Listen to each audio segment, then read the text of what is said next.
le 6e jour de Thérapeute à succès, donc 6 jours sur les 9 jours du sommet.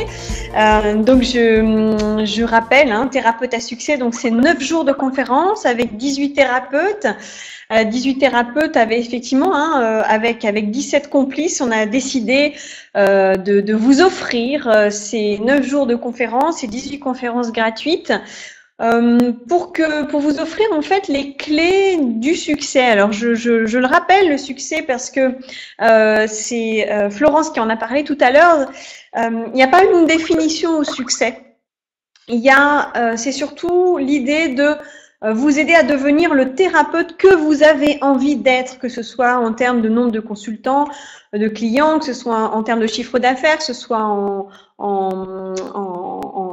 épanouissement, je dirais, entre guillemets, ou que ce soit, tiens, moi j'ai envie d'être thérapeute à mi-temps parce que l'autre moitié du temps, j'ai envie de me consacrer à mes enfants, par exemple, ou bien j'ai pas envie de beaucoup travailler, donc moi, travailler 2 jours par semaine, ça me va.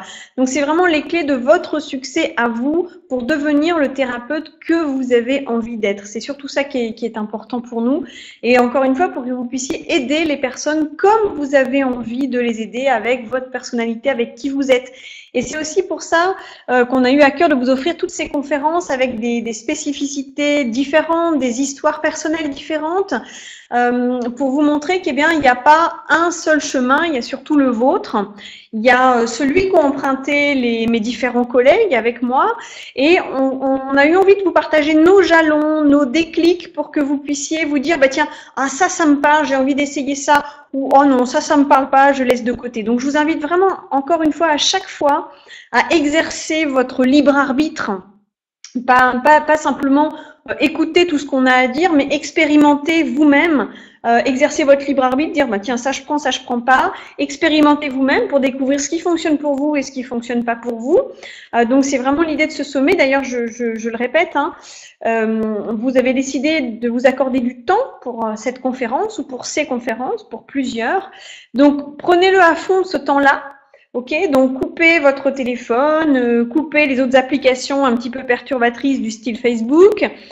Vous dites à votre conjoint, à votre conjointe, vos enfants, non, ça c'est mon moment pour moi, hop, je ferme la porte.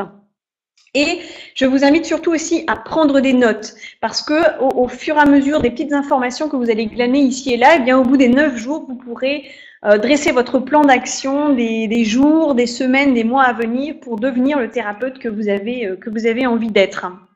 Ok, c'est fait, les enfants sont dehors, nous dit Ludivine. Voilà, donc pour faire la petite transition, je vais me présenter aussi le programme Thérapeute Lancez-vous, dont on a beaucoup parlé ces derniers jours aussi. Donc moi, je suis Gaëlle Lerin, je suis praticienne en relation d'aide. Je me suis formée en Belgique à l'approche de l'alignement. Et quand je me suis installée, ça a été très très très facile pour moi de m'installer. Et en discutant un peu avec les unes les autres autour de moi, je me suis rendu compte que c'était pas le cas pour beaucoup de thérapeutes. Et j'ai analysé un petit peu ce qui pouvait se passer pour différents thérapeutes, et je me suis aperçue de 2 choses. C'est que d'un côté, il leur manquait tout ce travail intérieur autour justement du succès, de la réussite, de l'argent, de gagner sa vie grâce à un métier qu'on aime, grâce à un métier dans la relation d'aide. Et puis de l'autre côté, il y avait une grande méconnaissance des outils de communication d'aujourd'hui.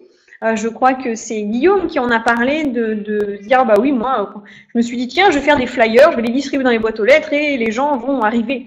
Sauf qu'aujourd'hui, c'est plus comme ça qu'on fait, et d'ailleurs je vous expliquerai un peu plus dans ma propre conférence jeudi prochain, donc jeudi 26 mars à 20h. Et donc voilà, c'est vraiment l'esprit du programme Thérapeute Lancez-vous qu'ont suivi les thérapeutes à succès qui sont là cette semaine pour vous offrir leurs clés, leurs jalons, leurs pistes. Donc ça, c'est un des programmes que j'ai mis en place sur Internet. J'en ai d'autres, plus spécifiquement sur l'abondance uniquement, puisque l'abondance, c'est vraiment la mission de vie que je me suis donnée, que j'ai choisi de vivre pour moi d'abord, et puis d'enseigner au plus grand nombre après.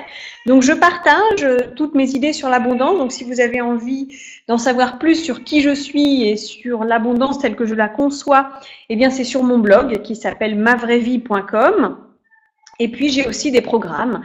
Donc, il y a les 7 secrets pour sortir de la difficulté financière, le programme Vivre l'abondance et le tout nouveau, le tout dernier depuis l'automne dernier, c'est le Club de l'abondance.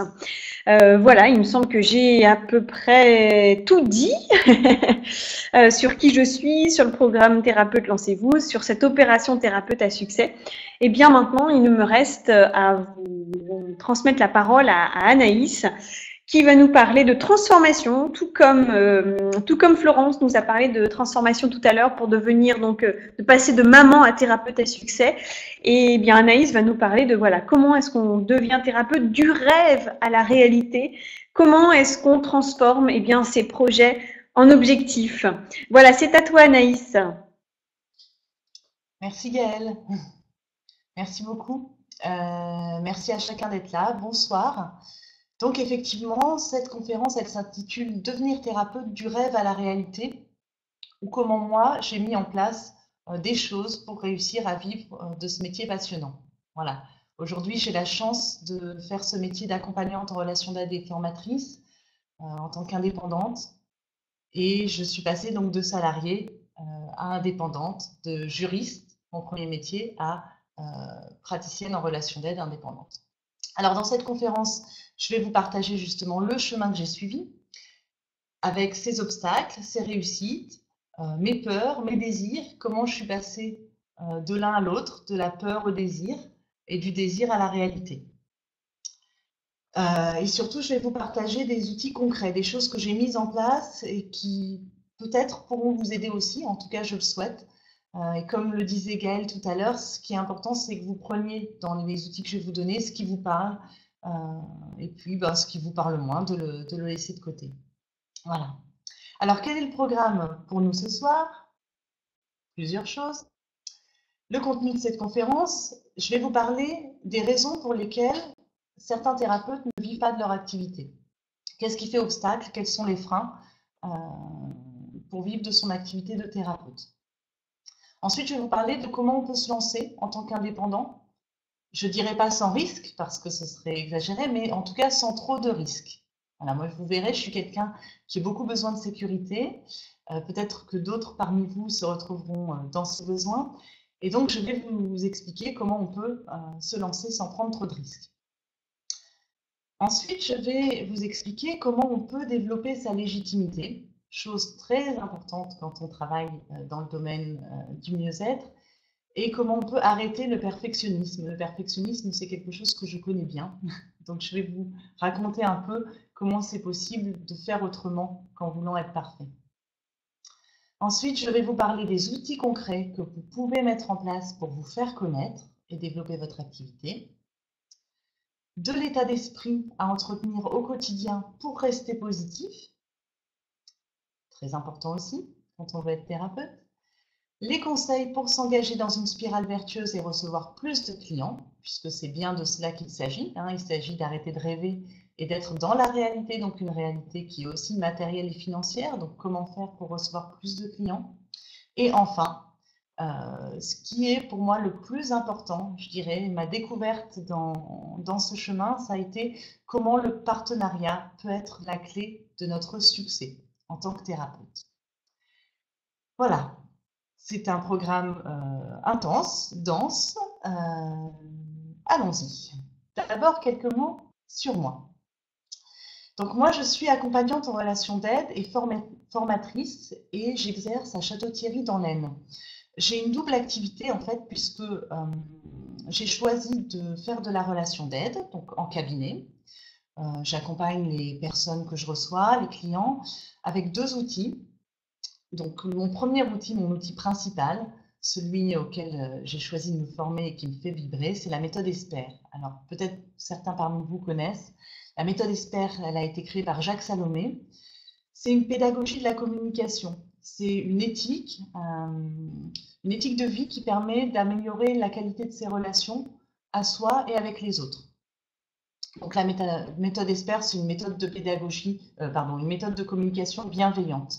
Voilà. Donc j'accompagne les personnes que je reçois en individuel, en couple, je fais des stages aussi. Et puis j'ai un autre outil auquel je me suis formée pour compléter ça. parce que je me suis rendu compte que parfois les personnes, elles savaient comment faire pour mieux communiquer, mais qu'elles n'y arrivaient pas parce qu'elles avaient des perturbations émotionnelles. Hein, quand on est en colère, par exemple, quand on est trop triste, eh ben, on est en difficulté pour communiquer, même si on sait comment il faut faire. Donc, je me suis formée à un autre outil qui s'appelle la méthode TIPI, technique d'identification des peurs inconscientes. Ça, c'est un outil très simple, naturel, qui permet de se libérer des perturbations émotionnelles, donc le stress, l'anxiété, les phobies, les angoisses, voilà, toutes ces émotions négatives qui nous empêchent finalement d'être complètement nous-mêmes et qui nous bloquent dans notre vie. Donc, je me suis formée à ces deux outils-là qui sont complémentaires et j'accompagne les personnes en cabinet avec ces outils-là. Et puis, en parallèle, je suis aussi formatrice, c'est-à-dire que ces outils-là, je les utilise pour former des personnes en entreprise, en institution. Je travaille beaucoup sur la prévention de la violence dans les institutions, la gestion de l'agressivité auprès du public, hein, donc des travailleurs sociaux, des professionnels du secteur social et médico-social. Je les forme pour intervenir au mieux par rapport au public qu'ils reçoivent. Voilà. Donc ça, c'est pour mon parcours. Je vais vous raconter un petit peu comment j'en suis arrivée là. Et donc surtout, je voulais vous dire aussi que je suis donc élève de la formation Thérapeute Lancez-vous. Et c'est à ce titre-là aussi que Gaëlle m'a proposé d'intervenir ce soir. C'est une formation qui m'a permis véritablement de me lancer dans mon activité. Je vous raconterai pourquoi, parce que cette formation, elle répondait vraiment à un besoin que j'avais, à des besoins que j'avais. Et c'est pour ça que je l'ai suivie. Et c'est grâce à cette formation que je me suis propulsée dans une nouvelle dimension, je dirais, celle d'être une professionnelle du mieux-être en indépendant. Voilà. Alors, commençons cette conférence par pourquoi certains thérapeutes ne vivent pas de leur activité. Donc, je suppose que si vous m'écoutez, si vous suivez ce sommet, c'est peut-être parce que vous-même, vous ne vivez pas de votre activité ou pas suffisamment. En tout cas, effectivement, c'est un constat qui peut être fait. Il y a beaucoup de thérapeutes qui ne vivent pas pleinement de leur activité. Je trouve ça extrêmement dommage, et d'abord dommage pour les clients potentiels. Il y a beaucoup de personnes, vous le savez, qui sont en quête de mieux-être, beaucoup de personnes qui vont mal, qui sont en dépression, qui ont des difficultés dans leur vie relationnelle, des difficultés de communication, etc. Et ces personnes, elles ont besoin d'aide. Donc, je ne crois pas que ce soit un problème qu'il n'y ait pas assez de clients. Je pense qu'au contraire, il y a beaucoup de personnes et donc les thérapeutes, on en a besoin. D'autre part, c'est dommage aussi que ces thérapeutes ne vivent pas de leur métier parce que, évidemment, ces thérapeutes, ils ont besoin pour continuer à faire leur métier, d'en vivre. Donc, ils ont besoin de gagner un minimum d'argent. Sinon, ils ne peuvent pas continuer à faire leur métier. La dernière chose pour laquelle c'est dommage, selon moi, que ces thérapeutes ne vivent pas de leur activité, c'est parce que quand on est thérapeute et qu'on n'a pas suffisamment de clients, eh ben, on ne s'améliore pas rapidement. Je m'explique. J'ai remarqué ça, moi. À un moment donné, j'étais à temps partiel sur mon activité de praticienne, donc j'avais des clients, mais pas suffisamment. Et en fait, je me suis dit, à ce rythme-là, je deviendrai excellente dans 5 ans, 10 ans. Et je me suis dit, c'est pas possible. Moi, j'ai envie d'être vraiment efficace, mais tout de suite. J'ai envie que ça aille vite. Voilà. Donc, le fait de se lancer complètement rapidement, ça permet, et d'avoir beaucoup de clients rapidement, ça permet de progresser plus vite. Voilà. Alors, réussir. Quels sont les facteurs externes et les facteurs internes? Ou bien, pourquoi, justement, ces thérapeutes, ils ne vivent pas de leur activité, justement? Alors, on pourrait se dire, peut-être que c'est parce que les gens n'ont pas assez d'argent pour payer des thérapies. C'est vrai que nous, les professionnels du mieux-être, nous avons des techniques qui, la plupart du temps, ne sont pas remboursées par la sécurité sociale ni par les mutuelles. Et donc, on peut se dire, oui, du coup, il y a des gens qui n'ont pas d'argent, qui ne peuvent pas venir nous voir et c'est pour ça que ça ne marche pas. Donc là, je vous alerte sur une chose.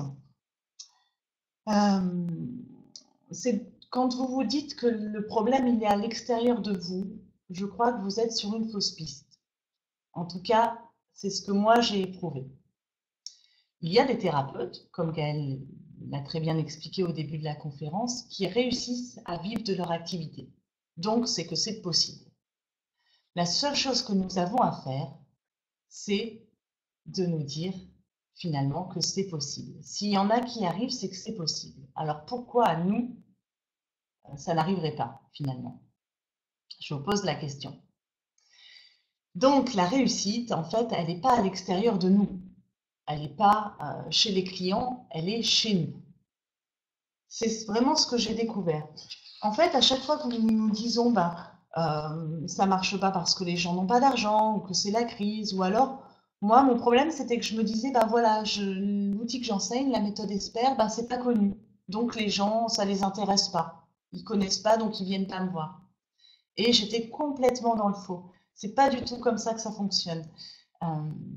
En fait, ça s'appelle, cette façon de raisonner, de la victimisation.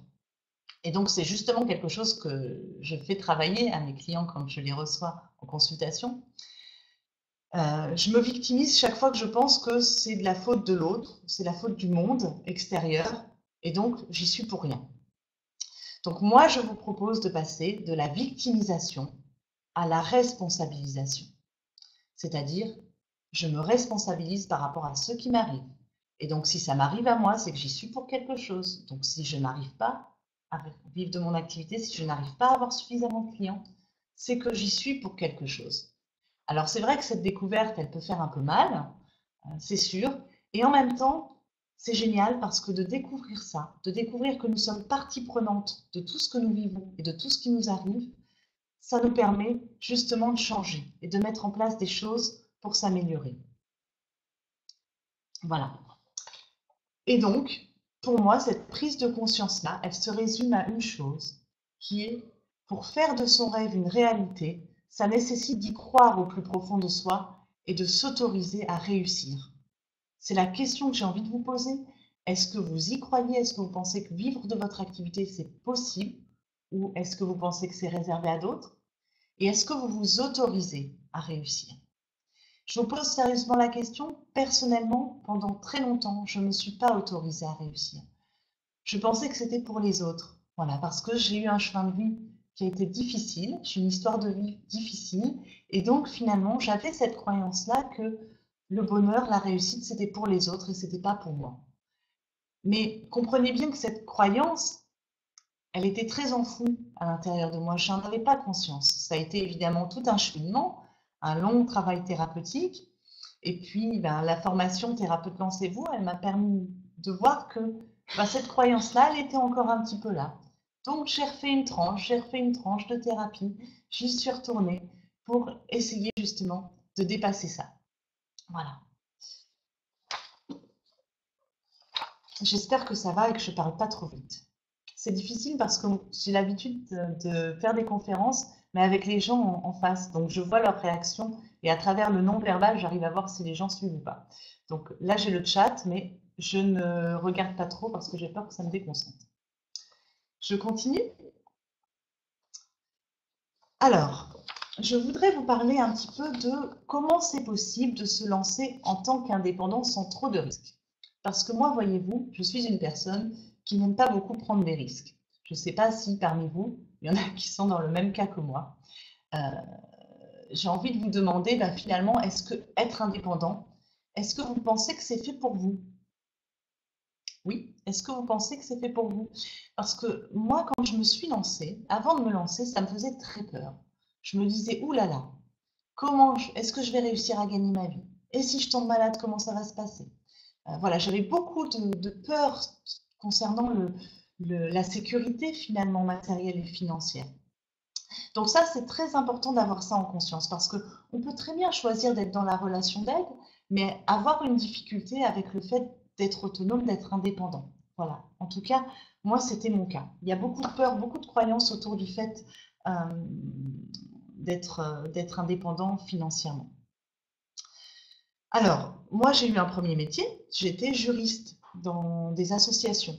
C'est comme ça aussi que j'ai eu le goût de la relation d'aide, c'est que j'ai travaillé pendant 10 ans auprès des personnes victimes de violences conjugales, personnes incarcérées, personnes SDF. Donc, j'ai travaillé voilà, beaucoup dans la relation d'aide, mais c'était en tant que salarié. Donc, sauter le pas pour être indépendante, c'était pas facile pour moi. J'avais vraiment peur de le faire.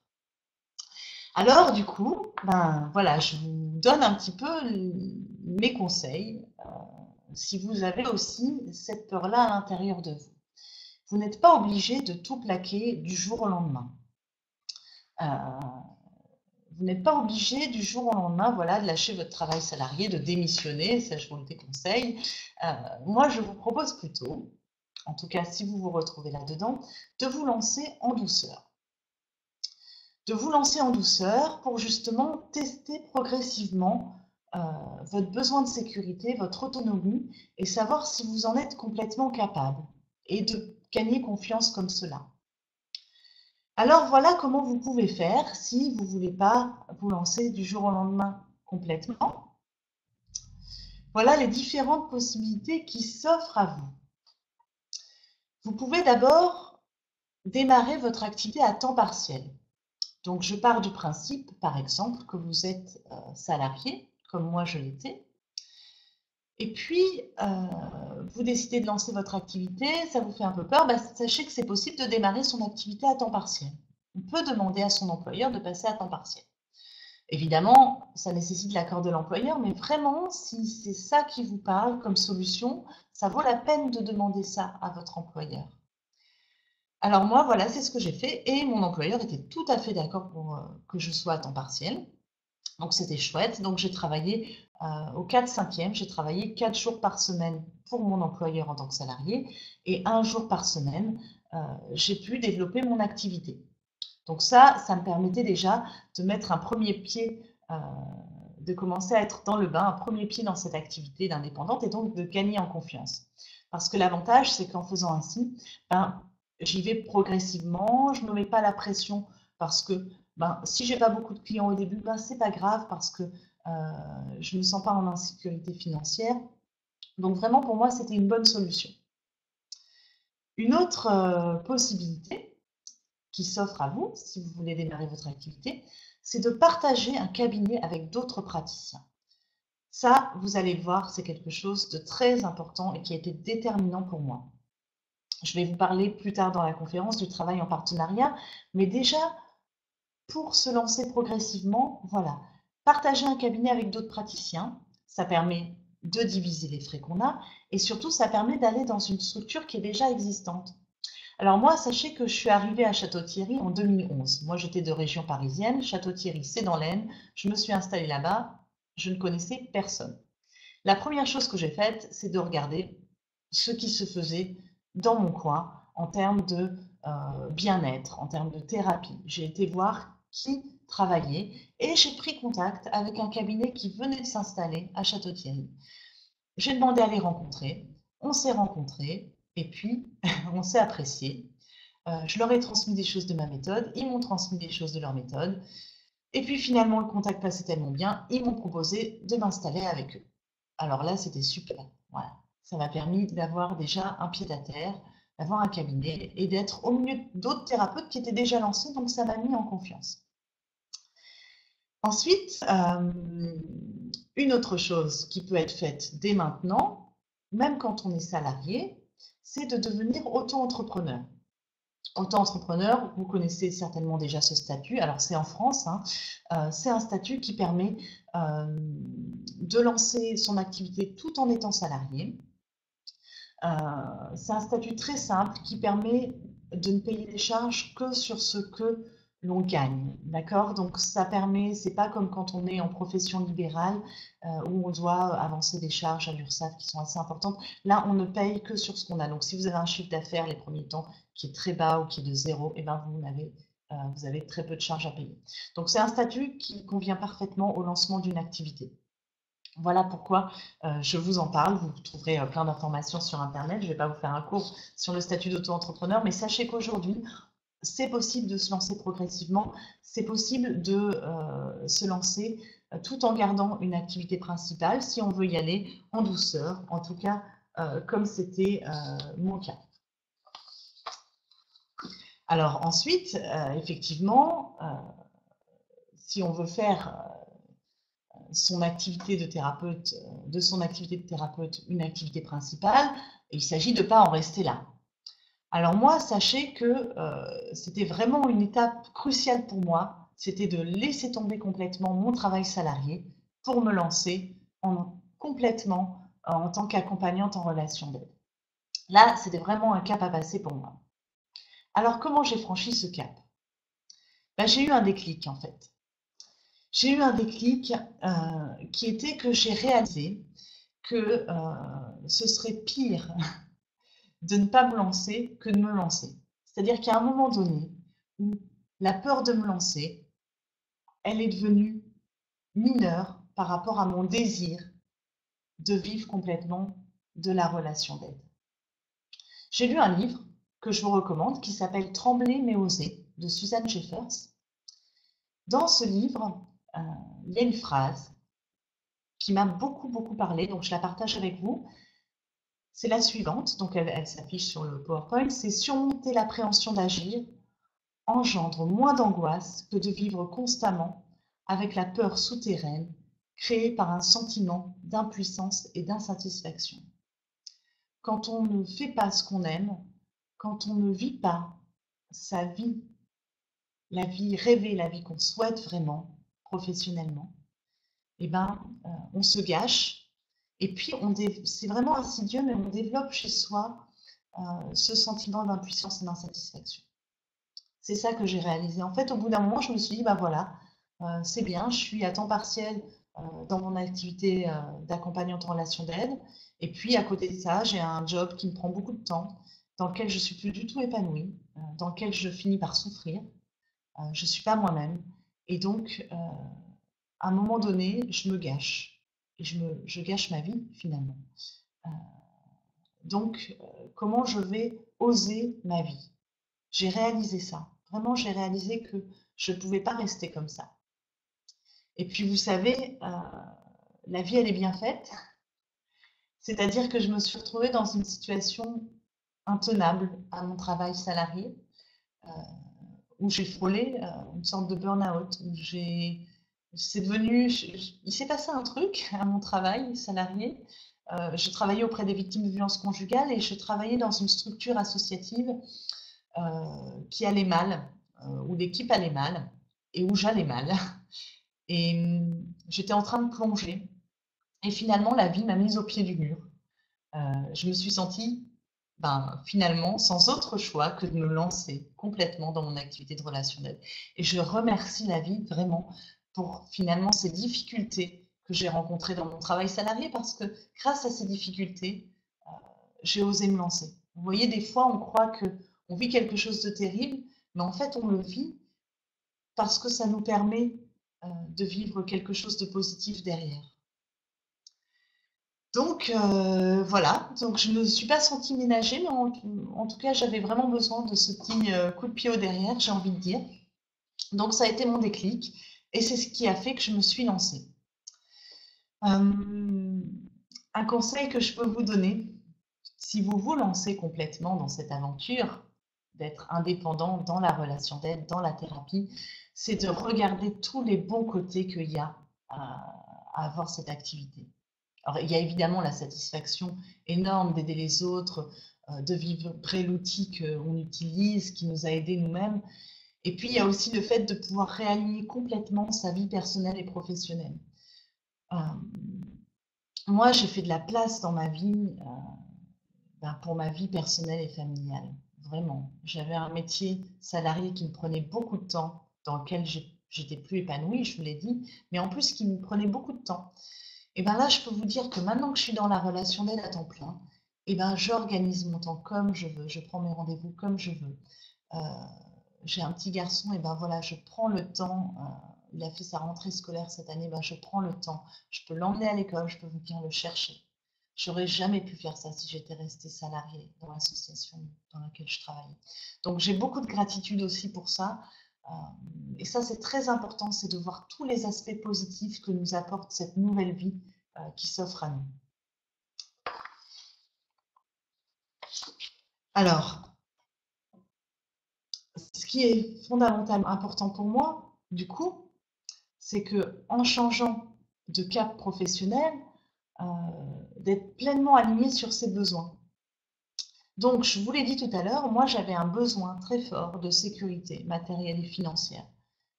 C'est peut-être pas le cas pour vous, mais moi, voilà, je ne me sentais pas de tout quitter du jour au lendemain, sans certitude. Donc, ce que j'ai fait, c'est que j'ai négocié mon départ. Donc, mon travail salarié, j'ai décidé de ne pas le quitter par une démission qui ne m'aurait pas donné de droit aux allocations chômage. J'ai choisi de négocier une rupture conventionnelle du contrat de travail. Et là aussi, la vie a été bien faite pour moi, c'est parce que mon employeur a été d'accord assez facilement finalement pour me laisser partir.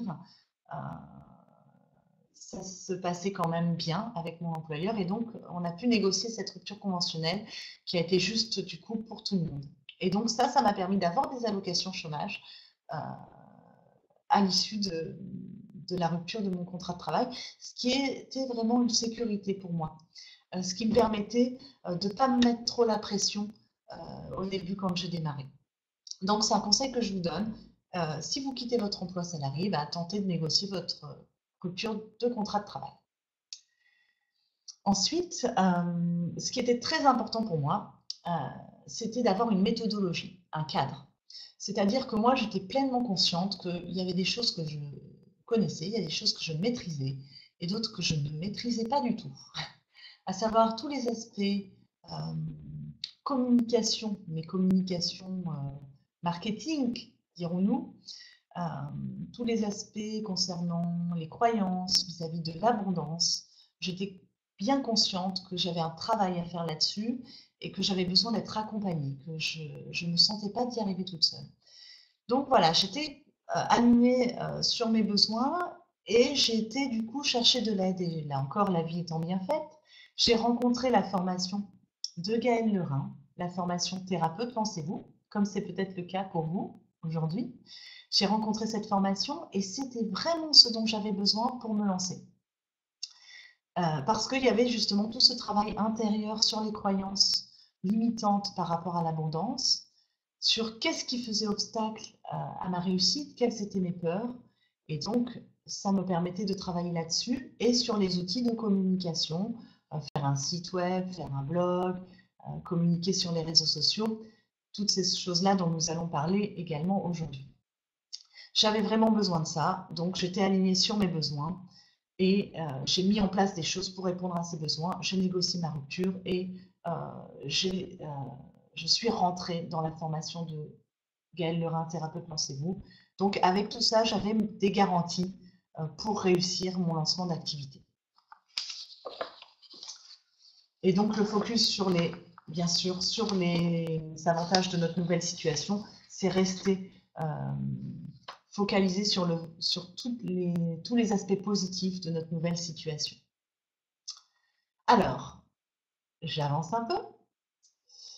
Une chose très très importante dont je vais vous parler maintenant, c'est comment développer sa légitimité et arrêter le perfectionnisme.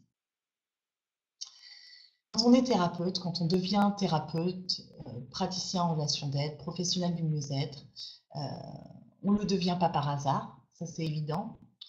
On devient thérapeute parce que soi-même, on a eu besoin d'aide à un moment donné dans sa vie. Et qu'on a envie de transmettre ça aux autres. En tout cas, pour moi, c'était comme ça.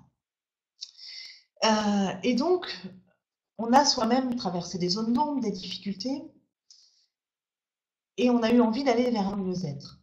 Donc, évidemment, pour être thérapeute, ça va de soi, il faut avoir travaillé sur soi. Je suppose que vous le savez, mais ça me paraît être évident. En fait, la légitimité, elle est de deux ordres pour moi. Il y a la légitimité externe, celle que les autres nous accordent, en quelque sorte, et la légitimité interne, c'est-à-dire le sentiment de légitimité que nous ressentons. Donc, allons voir un peu ces deux formes de légitimité. La légitimité externe, c'est celle qui vient des autres. D'où elle vient? Elle vient d'une formation qu'on a suivie, qu'on a menée à son terme et qu'on a validée. Et donc, on a une légitimité parce qu'un organisme de formation, un formateur nous a reconnus comme étant praticiens de telle méthode, par exemple. Elle vient aussi du fait qu'on continue à travailler sur soi, qu'on continue à être supervisé. C'est-à-dire que des formateurs, des superviseurs continuent à avoir un œil, un regard extérieur sur notre travail. Donc ça veut dire que nous continuons à nous remettre en question en tant que professionnels. Cette reconnaissance, cette légitimité, elle vient aussi des pairs, d'autres praticiens qui nous reconnaissent comme compétents, en tant que praticiens. Donc pour moi, la légitimité externe, elle est fondamentale. C'est vraiment être reconnu par les autres en tant que praticien de sa méthode. Donc ça s'appuie pour moi vraiment sur une déontologie, une formation sérieuse, une supervision et la continuité d'un travail sur soi. Voilà. Moi, en tout cas, je n'irai pas voir un thérapeute qui n'a pas tout ça. Et c'est ce que je recommande toujours aux clients, aux personnes qui viennent me voir. C'est quelque chose que je dis toujours, quel que soit le thérapeute que vous allez voir, à la rigueur, peu importe, vous allez voir une personne avec qui vous sentez que vous allez pouvoir être en confiance et travailler, mais surtout, allez voir quelqu'un qui continue à travailler sur lui. Et une autre forme de légitimité, eh bien, c'est la légitimité interne. Alors là, pour moi, c'était un petit peu plus compliqué, c'est-à-dire c'est le sentiment de légitimité. Est-ce que moi-même, je me reconnais comme étant légitime, comme thérapeute? Grande question. Et là, effectivement, c'est parfois plus compliqué. Ça dépend du travail qu'on a continué à faire sur soi. Moi, mon sentiment de légitimité, il est venu à un moment donné. Il est venu du travail que j'ai fait en thérapie et je vous le dis vraiment sincèrement, il est venu de ma psychothérapeute. Et oui, il est venu d'elle. Elle m'a montré à un moment donné comment j'avais le droit, moi aussi, et que j'étais compétente, effectivement, pour accompagner les gens. Et à un moment donné, c'est arrivé jusqu'à moi, jusqu'à ma conscience, et je me suis dit, ok, c'est vrai, j'ai toute cette reconnaissance extérieure, et puis, ok, c'est vrai, je peux aider les autres. Voilà, donc il y a un moment donné où ce sentiment de légitimité, il apparaît. Et là, effectivement, c'est merveilleux. Parce que le jour où on se sent légitime, eh ben, on n'a plus besoin de se mettre la pression et on n'a plus besoin d'être parfait. Moi, j'étais quelqu'un qui voulait toujours être au top, qui voulait toujours être parfaite. Ça m'arrive encore, hein. Des fois, les auto-saboteurs reviennent au galop. Simplement, aujourd'hui, je me sens légitime.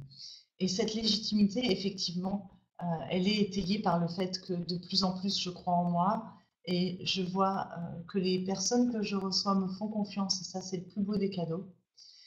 Et donc, je me fais confiance. Et donc, comme je me fais confiance, je n'ai plus besoin d'être parfaite. Je me sens à ma place. Je me sens en confiance. J'aide les personnes que je reçois à partir de qui je suis. Je suis là où j'en suis. Je n'ai pas forcément tout réglé. Je ne suis pas parfaite. Mais j'accompagne à partir de qui je suis aujourd'hui. Et donc, j'ai remplacé ce que je me disais avant, l'injonction que je me donnais, c'était je dois être parfaite. Et ben, j'ai brûlé ça. J'ai fait une petite démarche symbolique. C'est quelque chose que j'apprends en méthode Esport. J'ai remplacé ça par autre chose. J'ai remplacé ça par je fais de mon mieux. Quoi qu'il en soit, où que je sois dans ma vie, eh ben, je fais de mon mieux. Et dans mes consultations, je fais de mon mieux pour apporter ce que je peux et apporter le meilleur de moi aux gens que je reçois. Voilà, il n'y a pas besoin d'être parfait, il y a juste à donner le meilleur. Voilà.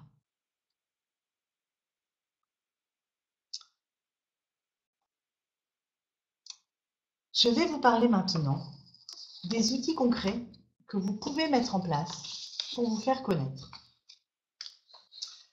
Alors, je vois que le temps passe d'ailleurs, donc je vais essayer d'être concise sans être trop rapide. Alors, dans les outils à mettre en place, je les énumère brièvement. Il y a les cartes de visite. Pardon.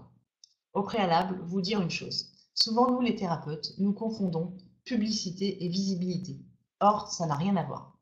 Je ne vous parle pas de publicité, hein, on ne va pas faire de la réclame, mais simplement de la visibilité. C'est un peu comme quand on ouvre un magasin. Quand on ouvre un magasin, eh ben, on a une vitrine pour montrer qu'on est là. Juste ça. Là, c'est pareil. Vous n'avez pas besoin de faire de publicité. Par contre, les gens, ils ont besoin de savoir où vous êtes. Donc, comment on se fait connaître? Par des cartes de visite, bien sûr, par un site internet, un blog. Ça, c'est des choses que nous abordons dans la formation Thérapeute Lancez-vous. Un site internet, c'est une vitrine professionnelle incontournable maintenant, aujourd'hui, à notre époque, qui permet de dire qui nous sommes, comment nous travaillons, faire connaître ces outils, les tarifs des consultations, les stages qu'on organise. Et le blog, par contre, c'est sur un thème précis. Donc moi, j'ai un site internet qui s'appelle Les Chemins de la Relation. Vous le voyez apparaître sur le PowerPoint. Et j'ai un blog qui est le blog Esper, qui est vraiment un blog où je donne du contenu sur ce qu'est mon outil, la méthode Esper, parce que j'ai vraiment eu à cœur de faire connaître cet outil merveilleux qu'est la méthode Esper, puisque ça a changé ma vie et je vois comment ça change la vie des personnes que je reçois. Autre chose à faire quand on veut se lancer, c'est être présent sur les réseaux sociaux tels que Facebook. Ça aide beaucoup, beaucoup. Demander de l'aide à son entourage pour se faire connaître. Ça, c'est quelque chose que je vous invite à faire parce qu'il y a toujours une personne autour de vous qui aura envie de vous aider, qui vous mettra en relation avec quelqu'un, qui aura peut-être un contrat pour vous, qui aura peut-être une connaissance, qui aura besoin de soins par vous. Donc, vraiment, c'est important d'aller se rendre visible aussi auprès de son entourage. Vous pouvez contacter aussi la presse locale, ça c'est un très bon moyen de se faire connaître. Je sais que pour moi, ça a bien marché aussi. Et puis, alors l'outil favori que moi j'utilise pour me faire connaître, c'est l'organisation d'événements. Donc les événements, ce sont des conférences, des cafés, des ateliers qui permettent aux personnes de venir me rencontrer et d'échanger avec moi avant éventuellement de prendre une consultation ou pas. Mais c'est des événements, ça permet aux personnes de venir vous rencontrer, de venir voir qui vous êtes, de voir si elles accrochent avec vous et de connaître un petit peu plus comment vous travaillez. Alors, je voudrais justement vous dire ce que j'ai mis en place.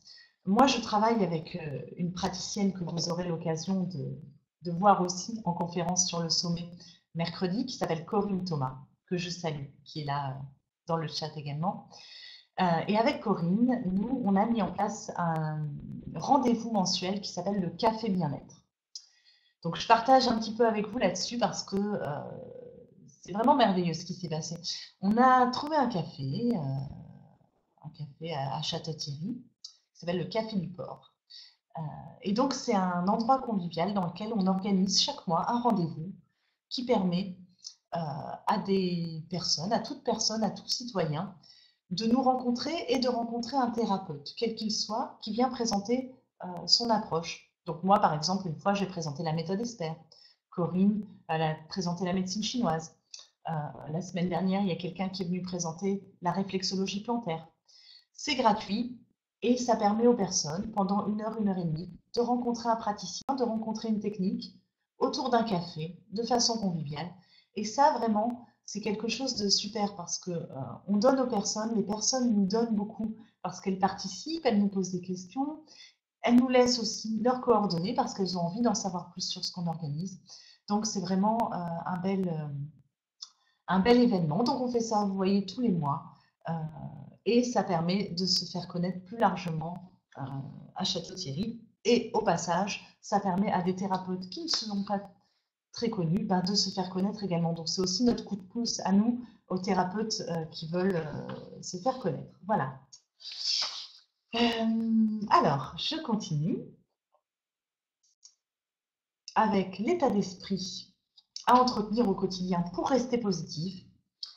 Très important. Quand on décide de se lancer dans une activité telle que la relation d'aide, telle que la thérapie, il y a des hauts et des bas. Il y a des moments où ça fonctionne, d'autres où ça fonctionne pas, et c'est très important de garder le cap quoi qu'il arrive, c'est-à-dire d'avoir la foi. Avoir la foi, qu'est-ce que ça veut dire? Ça veut dire cultiver la persévérance. Donc ça aussi, c'était quelque chose qui n'était pas facile pour moi parce que j'avais tendance à me décourager facilement. Donc c'était un bon exercice pour moi. Ce qui permet de garder la foi, c'est d'être sûr de soi, de ce qu'on veut. Aujourd'hui, je suis sûre que ce que je veux faire, c'est aider les gens, accompagner les gens, avec les outils que j'ai, la méthode Espère et Tipeee. Je sais que je suis faite pour ça, je sais que c'est ce que j'ai apporté de meilleur de moi au monde. Donc, même quand j'ai une baisse d'activité, même si j'ai une difficulté, je m'accroche parce que je sais que c'est ça que je veux faire et je sais que de toute façon, je vais y arriver. Voilà. Donc, pour garder cette vibration positive, très important, il est fondamental de prendre soin de soi, de se ressourcer. Donc, ça peut être la méditation, la danse, la créativité, du temps avec ses amis, en famille, des lectures. Trouver les moyens qui vont vous permettre de vibrer positivement, d'avoir la foi et de la garder. Une autre chose très importante dans cet état d'esprit, je vous ai parlé tout à l'heure de la responsabilisation. Je vous invite à aller voir mon blog parce que c'est vraiment une des phares que je développe vraiment à travers mon blog et les accompagnements que je propose. Se responsabiliser, c'est-à-dire considérer que c'est à l'intérieur de soi que se trouvent les blocages, que se trouvent les peurs. Si on considère que c'est à l'intérieur de soi qu'on a un problème, qu'on a un blocage, on va mettre en place des choses pour les dépasser. Et là, c'est important d'aller chercher de l'aide.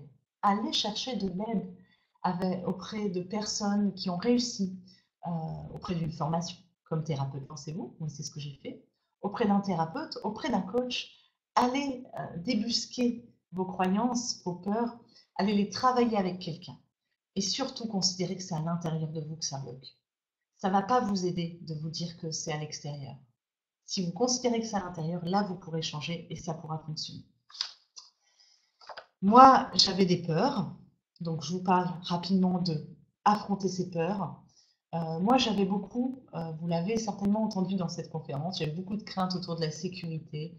J'avais beaucoup la peur du manque. Donc, moi, j'ai travaillé ça et j'ai travaillé ça avec mon outil. L'outil Tipeee. Je vous invite à aller voir sur mon site si vous voulez en savoir plus sur cet outil. C'est une méthode très simple, rapide, efficace pour se libérer des peurs. Moi, j'avais la peur du manque et je le sentais vraiment dans mon corps. J'avais le ventre qui se nouait complètement. Par moments, j'avais des espèces de montées de peur là comme ça. Et j'ai réussi à dépasser ça grâce à Tipeee, que je me suis faite toute seule. Alors ça, c'est aussi un conseil que je vous donne. Si vous êtes thérapeute, vous êtes formé à des outils, appliquez-les appliquez-les à vous-même ou allez chercher de l'aide à l'extérieur. Mais déjà, vous pouvez vous appliquer à vous-même vos outils. Moi, c'est ce que j'ai fait avec Tipeee. Tipeee, ça me permet vraiment de petit à petit d'éliminer mes émotions négatives, en tout cas d'en avoir de moins en moins et de vibrer donc positivement. Et vous savez certainement que quand on vibre positivement, on attire le bon dans sa vie. Voilà, ça c'est très important. Donc travaillez avec vos outils, très important. Mes conseils pour vous engager dans une spirale vertueuse et recevoir plus de clients. Alors ça, vous allez voir, c'est qu'à un moment donné, quand l'abondance arrive dans votre vie, quand ça commence à fonctionner, on peut s'engager dans un chemin, dans une spirale vertueuse. Ça, c'est juste génial. Alors ça, la clé pour moi, c'est de vibrer. Vibrer, c'est quoi? C'est incarner pleinement son outil de travail, sa passion. Moi, ce qui me fait vibrer, c'est la méthode Espère.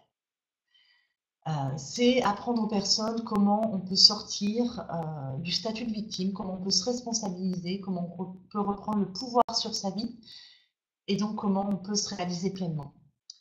Et ça s'apprend à tout âge et moi, ça me fait vibrer. Donc, mes lectures sont orientées par ça, ce que j'écoute est orienté par ça et ce que je transmets, bien sûr, n'est que ça, finalement. Donc, j'essaye de vibrer un maximum mon outil. Et ce qui est génial, comment on sait qu'on vibre? C'est quand on sort d'une conférence, par exemple, ou d'une consultation, et qu'on a encore plus d'énergie qu'avant d'y rentrer. Moi, c'est ça qui m'arrive, figurez-vous. Je reçois des personnes, j'anime des conférences, et quand je sors de là, j'ai encore plus d'énergie qu'avant d'y rentrer. Ça, c'est juste génial. Je vous invite vraiment à noter les moments où vous êtes dans cette vibration-là parce que c'est là, c'est un indice de la vie que c'est dans cette direction-là que vous devez aller et pas dans une autre. Alors, ensuite, avoir une méthodologie et une organisation de travail, très important aussi pour s'engager dans cette spirale vertueuse. avoir une méthodologie, c'est remplir ses journées. Vous allez voir au début, enfin, si vous êtes comme moi, vous n'aurez peut-être pas plein de consultants toute la journée. Donc, ben, ça va vous laisser du temps pour vous perfectionner. Faites comme si vous aviez une journée pleine de travail, parce qu'en réalité, vous avez plein de choses à faire. Des lectures pour vous perfectionner, des choses à écrire si vous faites un blog, rencontrer d'autres thérapeutes pour vous faire connaître. Il y a tellement de choses à faire quand on démarre une activité. Donc, organisez-vous des journées de travail. Ça va vous mettre vraiment dans une énergie positive et ça va vous permettre justement de vous engager dans cette spirale vertueuse.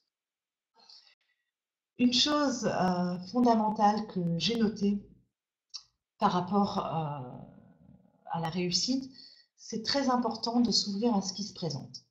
Alors, vous avez peut-être une représentation de ce que c'est pour vous le succès, de ce que ça va être votre vie de thérapeute. Et puis, ben, peut-être que ce qui va se présenter, ça va peut-être pas être tout à fait ce que vous avez imaginé. Et pour autant, ben, je vous invite à accueillir ce qui vient, à partir du moment où c'est quand même bon pour vous, évidemment. Je pense que beaucoup d'expériences sont bonnes à vivre et sont bonnes à prendre. Moi, il y a des choses qui se sont présentées, mais ce n'était pas forcément ce à quoi je m'attendais. J'ai eu pas mal d'interventions en milieu scolaire qui se sont présentées cette année. Ce n'était pas forcément ce que j'avais imaginé faire le plus. Et ben, je les ai faites et j'ai trouvé ça très chouette et ça m'a fait, ça m'a mis le pied à l'étrier sur mon début d'activité. Alors vraiment, soyez attentifs à ce qui se présente parce que la vie, elle est quand même bien faite et ce qui se présente à vous, c'est pas dû au hasard. Enfin, le plus important pour moi, c'est quoi qu'on fasse, toujours donner le meilleur de soi. Quoi que vous fassiez, d'ailleurs que ce soit dans votre vie personnelle ou votre vie professionnelle, c'est de donner toujours le meilleur de vous. Pour moi, c'est vraiment la clé. Quoi que je fasse, même si c'est une tâche qui m'intéresse moins que les autres, ben, je donne toujours le meilleur de moi. Sinon, il y a des bugs. Sinon, il y a des choses qui ne sont pas complètement justes. Donc, quoi que je fasse, je donne toujours le meilleur de moi. Parce que c'est en donnant le meilleur de soi qu'on reçoit le meilleur pour soi. C'est vraiment fondamental, c'est une loi de l'abondance. C'est aussi grâce à Gaëlle que j'ai appris ça. Dernière chose, comment le partenariat peut être la clé de votre succès? Le partenariat, pour moi, c'est la clé de mon succès. Je vous l'ai dit tout à l'heure, j'ai commencé mon activité en partageant un cabinet avec d'autres professionnels. Aujourd'hui, je suis installée avec une thérapeute qui s'appelle Corinne Thomas, qui participe au sommet que vous verrez mercredi.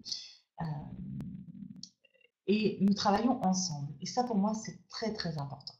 Tisser des liens avec d'autres professionnels, ça permet de créer du réseau, de s'encourager, de ne pas être tout seul. Moi, je suis quelqu'un d'indépendant et en même temps, j'apprécie la richesse des autres. J'apprécie avec Corinne d'échanger quand je me sens en difficulté, quand je me sens un peu découragée. J'apprécie aussi qu'on puisse s'échanger des soins. Corinne, elle me masse. Quand elle a une difficulté, je la reçois. On s'entraide, on travaille de façon complémentaire. Et ça, c'est génial. Le café bien-être, c'est quelque chose qu'on a monté ensemble. Je suis vraiment dans une logique, et je vous invite vraiment à être dans cette logique d'enrichissement mutuel. Nous ne sommes pas en concurrence. Ne croyez pas que nous sommes en concurrence. Ce n'est pas le cas. Nous sommes des praticiens différents, avec des fois les mêmes outils, des fois des outils différents, mais quoi qu'il en soit, nous sommes chacun différents. Et les gens viendront voir le thérapeute avec qui ils ont envie de travailler. C'est-à-dire, ils viendront voir la personne. Ils ne viendront pas voir un outil. Ça, c'est fondamental. Moi, j'ai vraiment compris ça. On n'est pas en concurrence. Et je suis ni meilleure ni moins bonne que quelqu'un. Je suis juste différente. Et cette diversité-là, c'est une richesse. Donc, considérez les possibilités d'enrichissement mutuel dans chaque rencontre que vous faites. Donc moi, je me suis mise, depuis que je me suis lancée, j'ai cherché à connaître des thérapeutes, tous les thérapeutes qui étaient autour de moi, à Château-Thierry, dans ma ville, et puis dans les villes autour. Alors, il y en a qui m'ont répondu, d'autres qui m'ont pas répondu. Il y en a que j'ai rencontrés grâce au café bien-être que j'ai monté avec Corinne. Et en tout cas, ça a souvent été des belles rencontres. Et c'est génial parce qu'en fait, il y a même des thérapeutes qui viennent aux stages ou aux ateliers que j'organise. Euh, il y en a vers qui je vais aller aussi. On s'oriente des personnes mutuellement. En fait, on travaille ensemble. Euh, je trouve ça vraiment génial. Je voulais partager ça avec vous parce que il y a beaucoup de personnes qui sont dans la peur, euh, voilà, de concurrence, etc. Et vraiment, c'est pas du tout la réalité que moi je côtoie. Moi, je côtoie beaucoup de personnes avec qui c'est du partage mutuel et de l'enrichissement. Et ben, je crois que j'ai fini avec ce que j'avais à vous dire. Donc, voilà, je vais arrêter là pour la partie de la conférence purement et je vais prendre vos questions. Alors, je vais commencer par le début.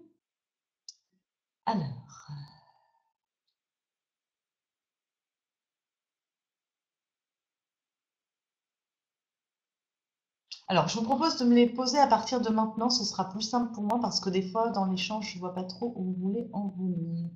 Alors, je vois quelqu'un qui me demande si je suis toujours auto-entrepreneuse. Oui, je suis toujours auto-entrepreneuse. J'ai pas encore passé les plafonds qui font que j'aurai plus droit à l'auto-entrepreneur. Donc, je suis toujours auto-entrepreneuse pour l'instant. Euh, comment est-ce que j'ai trouvé ma spécialité? Ah, ça, c'est une question très intéressante. Merci. Comment j'ai trouvé ma spécialité? Ben, comme beaucoup de personnes, c'est-à-dire par rapport aux difficultés que je rencontrais. Je me suis rendu compte que je n'arrivais pas du tout à communiquer. Euh, Ça me paraissait un champ miné, un champ de bataille, la communication, les relations humaines. Et ça m'a amené à lire des livres sur la communication. J'ai donc rencontré Jacques Salomé à travers ses livres. Et quand j'ai rencontré les livres de Jacques Salomé, ça m'a tout de suite parlé et je me suis dit, c'est ça que j'ai envie de faire. C'est ça qui me fait vibrer, c'est ça que j'ai envie de faire. Je ne peux même pas vous l'expliquer, c'est une rencontre euh, vraiment avec le cœur. Et j'ai eu envie du coup de me former à la méthode Esther. C'est aussi simple que ça. Et là, pour le coup, je ne me suis pas posé 36 questions. Je me suis dit, bah, c'est ça que j'ai envie de faire, donc j'y vais. Je ne sais pas comment je vais payer la formation, mais ça va se faire. Et je me lance là-dedans. Donc voilà comment j'ai rencontré la méthode Espère par les livres de Jacques Salomé et ben, comme souvent par rapport aux difficultés que j'avais moi-même. Alors,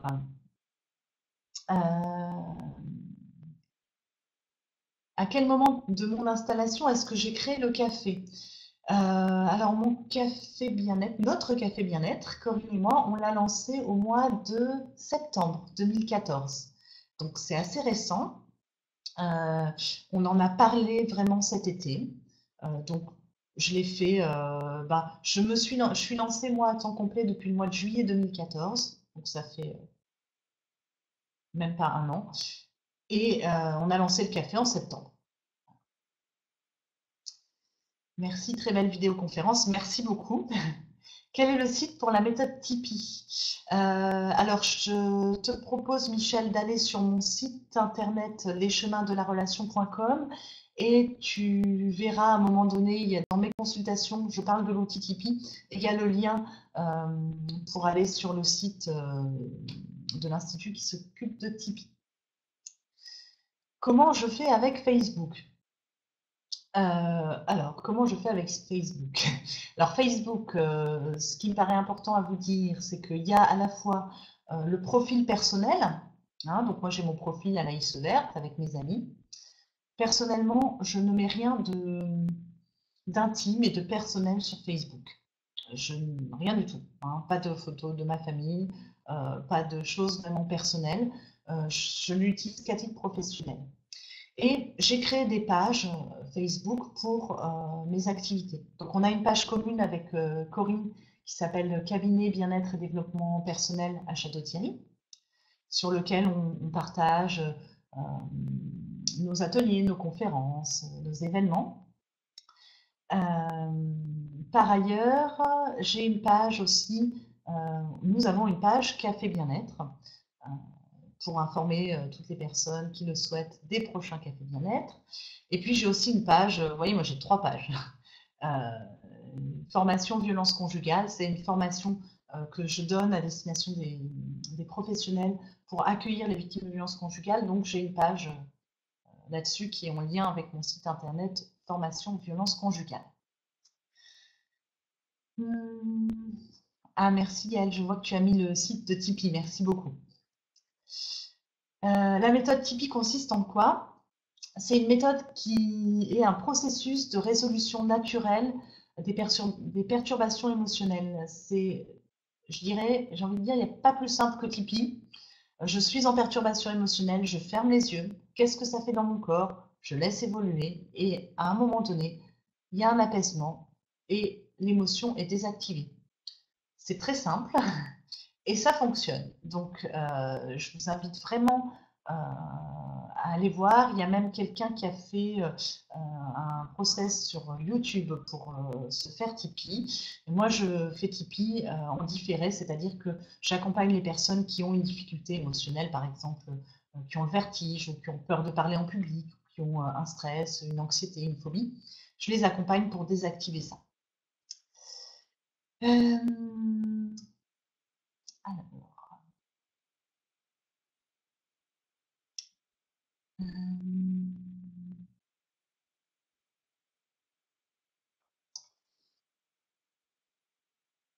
par quel formateur expert j'ai été formée? Alors, j'ai été formée par une personne qui s'appelle Alette Naquet. Je peux vous mettre son nom. C'est une personne exceptionnelle qui transmet avec beaucoup de rigueur, de déontologie, de bienveillance la méthode Esther de Jacques Salomé. Et, voilà, c'est vraiment une... j'apprends beaucoup, je continue, je suis supervisée par elle, j'apprends beaucoup avec elle. Alors, comment je me présente pour faire de la formation en entreprise? Alors, c'est une présentation qui est un petit peu différente que la formation en individuel, évidemment. Pour faire de la formation en entreprise, ce qui est très important, c'est de s'axer sur les besoins des entreprises. Les entreprises, elles s'en fichent un petit peu de l'outil qu'on a. Donc, si on leur dit Tipeee ou méthode expert, ça ne leur parle pas trop. Elles, ce qu'elles veulent, c'est des résultats concrets. C'est-à-dire, est-ce qu'on peut diminuer l'absentéisme dans une entreprise, par exemple? Est-ce qu'on peut diminuer l'anxiété chez ses collaborateurs? Est-ce qu'on peut mieux communiquer avec ses collaborateurs? Donc, vis-à-vis de l'entreprise, je pars toujours des besoins de l'entreprise et je construis du coup une offre de formation qui répond à ces besoins-là.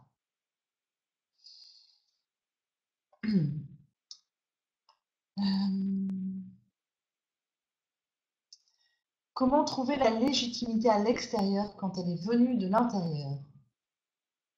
Jérémy, je ne comprends pas tout à fait la question. Comment trouver à l'extérieur quand elle est venue à l'intérieur? Pour moi, c'est deux facettes de la même problématique. Pour moi, la légitimité extérieure, elle est importante parce qu'elle donne des garanties et des garde-fous à soi et aux personnes qu'on reçoit. Voilà. C'est presque de la reconnaissance sociale. C'est avoir une déontologie, avoir une éthique, être supervisé. Voilà, pour moi, c'est fondamental. Et la légitimité intérieure, c'est le sentiment d'être légitime. Et ça dépend du travail qu'on a fait sur soi. Comment j'ai invité les thérapeutes pour les cafés? Donc Dominique, merci. Pour les cafés bien-être, je suis partie des thérapeutes que je connaissais déjà, pour commencer, des amis thérapeutes à qui du coup j'avais envie de donner un coup de pouce et à qui j'avais envie d'offrir voilà, cette possibilité-là.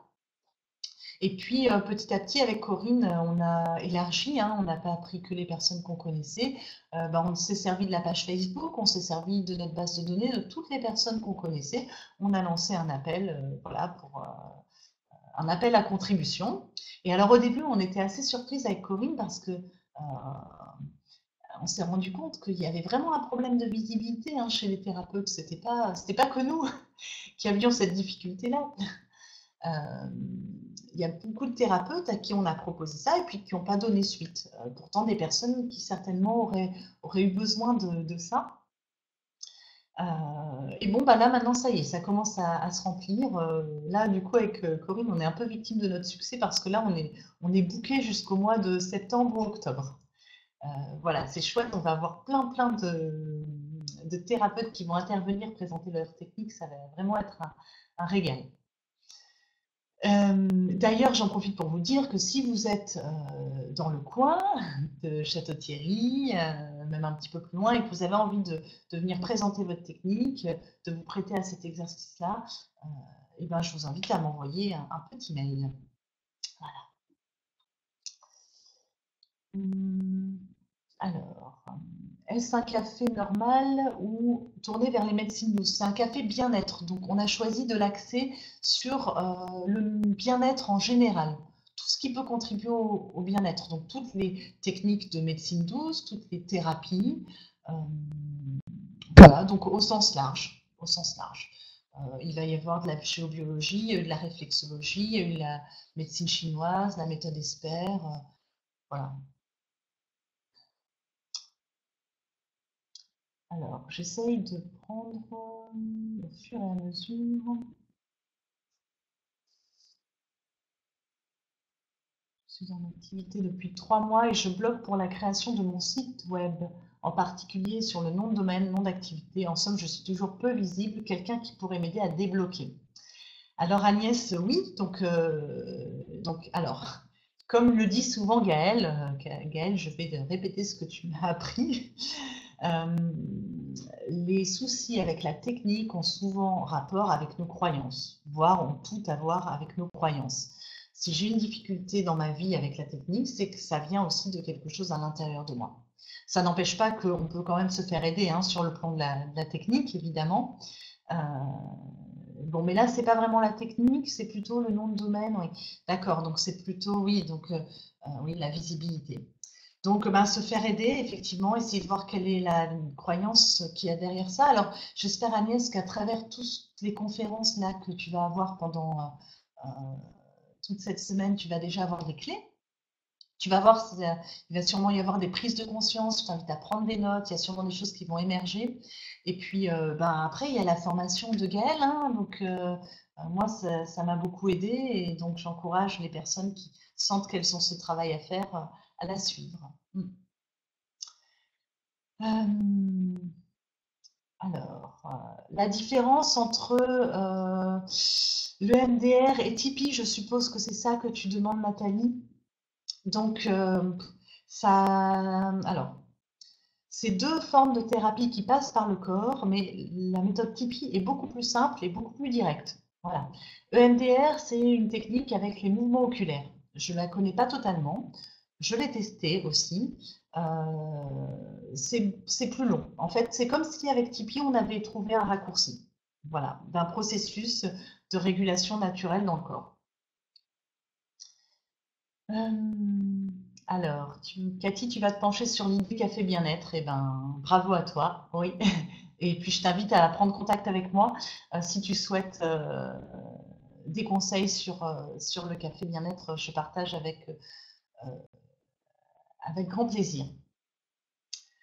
Alors, quand est-ce que j'ai commencé mon activité vraiment? Alors, oui, ça c'est quelque chose que je n'ai pas dit. Moi, je me suis formée entre 2008 et 2011. Donc, j'ai mis du temps parce que je faisais ma formation en même temps que mon travail salarié. Et puis après, de 2011 à 2014, j'ai fait l'escargot du lancement d'activité. J'ai pris mon temps. Comme je vous ai dit tout à l'heure, j'avais des peurs, donc j'ai travaillé à temps partiel sur cette activité de relation d'aide entre 2011 et 2014, donc pendant 3 ans.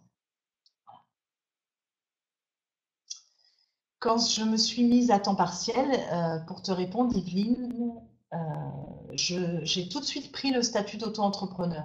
Ah oui, parce que mon premier métier, c'est juriste, Yveline. Alors, moi, je suis assez à cheval sur sur le droit, sur les règles, et je trouve que c'est important. Et c'est important aussi d'un point de vue de l'alignement. Donc, quand j'ai décidé de m'installer à temps partiel, je me suis mise auto-entrepreneur pour pouvoir déclarer mes revenus tout simplement. Alors, comment techniquement as-tu créé le café bien-être? Alors là, Anne-Valérie, le café bien-être, il n'y a rien de plus simple. Techniquement, Corinne et moi, on a eu cette idée, on a échangé là-dessus, on s'est mis d'accord sur ce qu'on avait envie de faire. On est allé voir un café, on est allé boire un café au Café du Port à Château-Thierry. Et là, ce qui était assez incroyable, c'est que moi, j'étais jamais allée dans ce café. Et là, en fait, on a découvert que dans ce café, c'était pas visible, mais il y avait une petite salle avec un aquarium, avec des fauteuils très confortables, avec un petit poêle. Et en fait, cette salle, on aurait dit qu'elle était faite pour le café bien-être. Voilà. Donc, on est allé voir la propriétaire, Nathalie, et on lui a demandé si elle était d'accord pour nous accueillir un mercredi matin chaque mois. Elle a été ravie. Voilà. Et après, on a envoyé à tous nos contacts l'info sur le premier café, et c'était parti. Voilà. Techniquement, c'est aussi simple que ça. Voilà. Comme les bonnes idées, généralement, c'est super simple. Et puis, alors, ce qui est chouette aussi, c'est que du coup, à Nathalie, la propriétaire du café, ça lui amène des gens. Il y a des gens qui ne seraient pas venus comme ça dans son café, qui ont pu découvrir son café autrement, et du coup, ça lui a amené des clients. Et ça, c'est chouette parce que, comme dit souvent Gaëlle, l'abondance, ça se partage. Donc là, c'est une démonstration de ça. C'est vraiment génial. Alors, ok. Est-ce que je réalise des consultations via Internet? Oui, Internet et téléphone. Oui, je réalise des consultations à distance. Ça se fait très bien. Tipeee, ça se fait très bien par Internet. La méthode Esper, on peut aussi la faire sur Internet. Donc voilà. Alors, il y en a qui disent qu'Alette Naquet, c'est aussi voilà, soit Zaline, tu es d'accord avec moi pour dire que Alette, c'est une super formatrice. Je trouve aussi. Esper est-il égal à une méthode de CNV, Valérie? Alors, la méthode Esper, ça se rapproche de la CNV. Alors, CNV, pour ceux qui ne connaissent pas, c'est communication non violente. Elle est plus connue que la méthode Esper. C'est différent. C'est dans la même mouvance. Hein, on est toujours dans la communication bienveillante. Toutefois, mon choix personnel s'est porté sur la méthode Esper parce que c'est la méthode qui m'a le plus parlé. Hein, après, chacun est différent. Ce qui différencie la méthode Esper de la CNV, c'est que dans la méthode Esper, il y a des démarches symboliques. C'est-à-dire que dans la méthode Esper, on travaille au présent sur comment communiquer, comment améliorer la qualité de ses relations avec soi-même et avec les autres. Et puis, simplement, des fois, on a du mal à communiquer parce que des situations du présent font écho à des situations plus anciennes. Hein. Quand on a une émotion, ça veut dire qu'on a quelque chose d'ancien qui se réveille. Et donc, on travaille aussi sur cette dimension-là. Donc, en méthode Esper, on travaille très en profondeur. Donc, moi, j'accompagne les personnes vraiment à ce travail en profondeur. Et en fait, là où c'est intéressant la méthode Esper, c'est qu'on peut travailler sur des démarches symboliques pour achever les situations anciennes. Souvent en thérapie, on réalise que on a une blessure, mais on ne sait pas comment faire pour la guérir, cette blessure. Et souvent, en prendre conscience, c'est pas suffisant. La méthode Esper permet de proposer des démarches symboliques pour achever ces situations-là, pour guérir les blessures. Voilà. Si vous voulez un exemple, moi je donne à des personnes qui ont souffert dans leur enfance, je leur propose de prendre soin de leur enfant intérieur d'une certaine façon, en prenant une poupée ou en remplissant un pot avec des besoins. Vous trouverez toutes les informations par rapport à ces démarches symboliques sur mon blog, donc www.blog-esper.com. Je vous invite vraiment à y aller si vous voulez connaître ça. Et ça, à ma connaissance, il n'y a pas d'autres approches de communication qui proposent ça. Voilà. Donc, c'est les démarches symboliques pour moi qui distinguent beaucoup la CNV et puis la méthode Esper. Alors, Euh,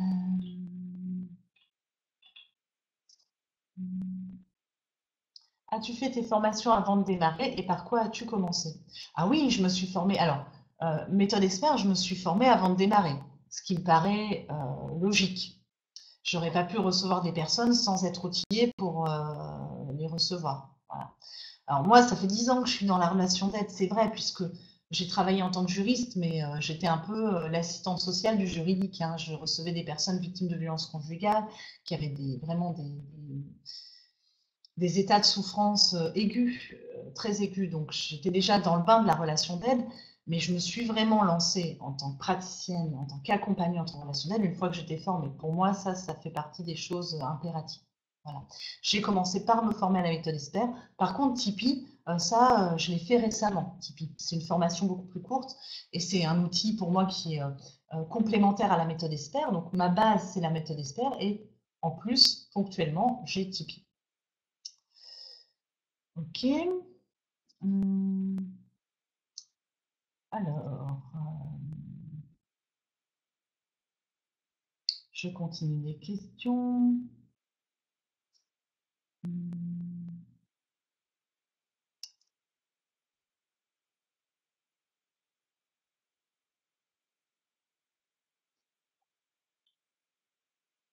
Alors, je vois qu'il y a des questions-réponses qui se font toutes seules sur le chat. Merci. Ça permet de passer aux autres. Euh,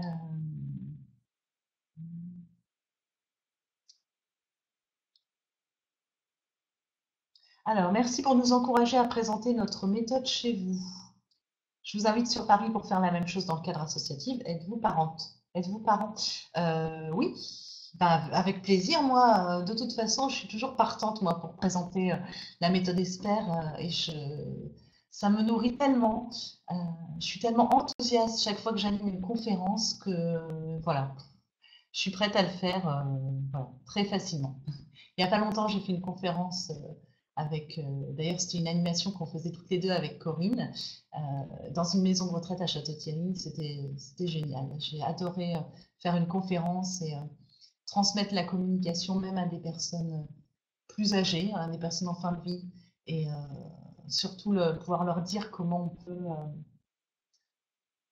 comment aussi on peut mettre fin à des secrets de famille quand on est en fin de vie et qu'on peut transmettre des choses à ses descendants. Voilà, c'est aussi ça la communication pour moi.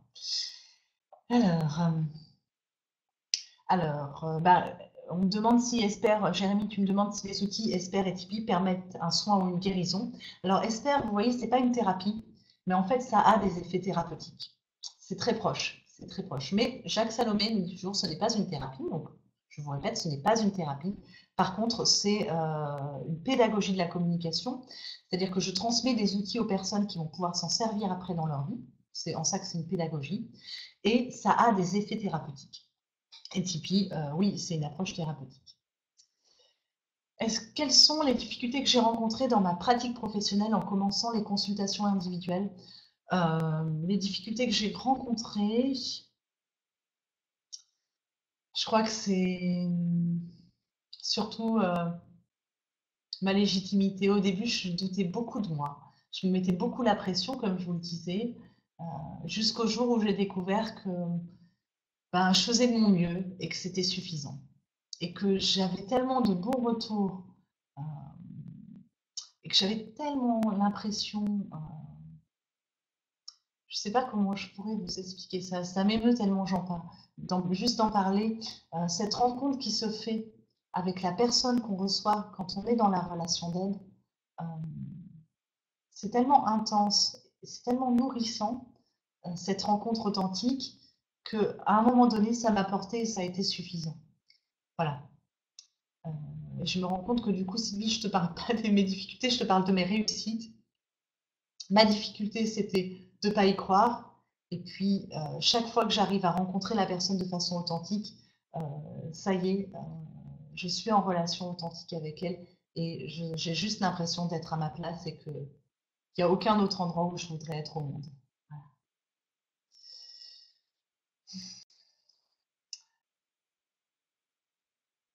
Alors, oui, vu que j'avais la peur liée à la sécurité matérielle, as-tu eu des soucis pour te lancer financièrement? Toi, Alexandrie, tu as toujours des tuiles qui te tombent dessus quand tu commences à sortir la tête de l'eau. Et tu sais que c'est lié à une peur. Alors, la peur de la sécurité matérielle, pour moi, il y a deux choses. Il y a travailler sur la peur et mettre en place des choses. Parce que comme je vous le disais, moi, je vous déconseille de vous lancer comme ça sur un coup de tête, surtout si vous avez la peur.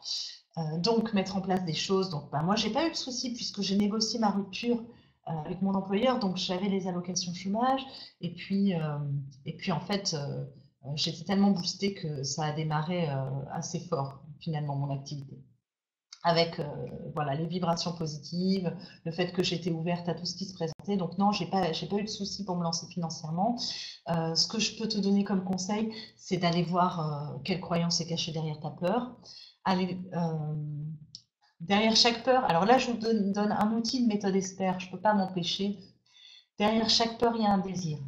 Si Alexandrie, tu as la peur euh, de ne pas vivre de ton activité ou de manquer, c'est qu'il y a un désir qui est derrière ça. Quel est ce désir?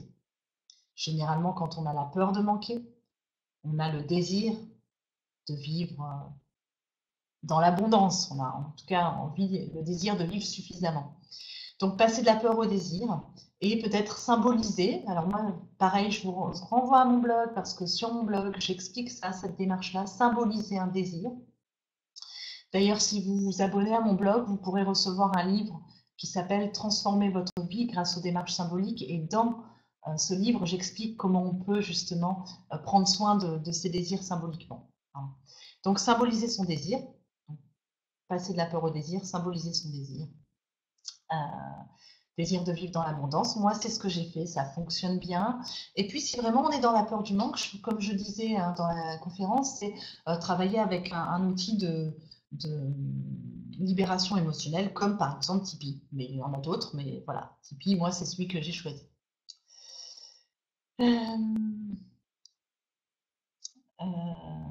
C'est de la visualisation, Tipeee? Non, Tipeee, c'est pas de la visualisation, ça passe tout dans le corps. C'est pas du tout dans le mental, tout est dans le corps. Y a-t-il un PDF pour la conférence? Oui, je vois qu'en plus, il est déjà disponible. Gaël ou Adrien l'ont mis, donc je vous invite à le télécharger. Et alors, j'ai oublié de vous dire une chose, c'est que je vous invite à m'envoyer un petit mail parce que je vous marque mon mail là, je vous ai préparé un petit document supplémentaire au PDF. Pour les personnes qui m'enverront un mail, je leur enverrai 7 questions à se poser pour lancer son activité. 7 questions qui peuvent vous permettre, à partir de tout ce que je vous ai transmis dans cette conférence, de vous lancer voilà, dans cette activité. Voilà.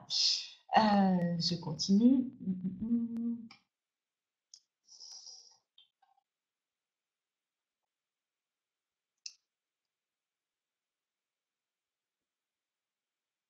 Alors le PDF normal, moi je le vois, en tout cas. Je ne sais pas, Nathalie, tu dis qu'il n'est pas visible, mais moi je le vois. Sinon, de toute façon, il sera sur le site, hein, donc vous pourrez toujours le télécharger après. Marie, tu veux déclarer des gros revenus? Eh ben, super! Ben, je t'invite à symboliser ton désir et surtout à faire quelque chose pour ton désir, pour passer du rêve à la réalité. Ah, tu as le PDF, Sabine, donc tout va bien.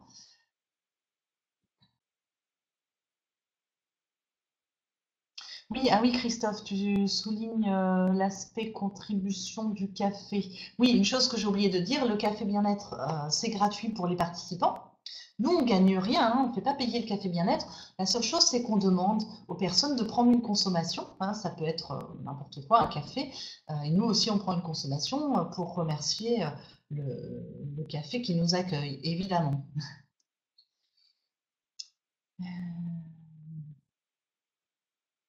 Donc ça, voilà, j'ai répondu sur le café.